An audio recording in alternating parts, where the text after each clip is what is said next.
This is a quick video on how I replace the water filter on our Kitchenaid refrigerator. Every time I open the door to the fridge, I can feel this yellow light just staring at me and judging me, so I thought it was time to do something about it. This is the only fridge I've ever owned, so I'm not sure how common this is, but the filter is located at the bottom here. You just have to give it a quarter turn to the left and it comes right out.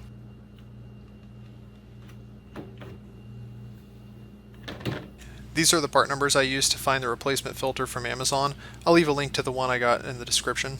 This came as a 2-pack and it was about $18. But it made me feel good about myself because I apparently helped provide one child with 1 day of clean water. This claim seems to be a little bit unsubstantiated, but people never lie, so I'm sure we're good. Installing the replacement filter is pretty easy. You just unwrap them and then take the knob off of the back of the old filter and put it on the new one. Then just put the filter back in place and give it a quarter turn to the right and you should hear it fill with water.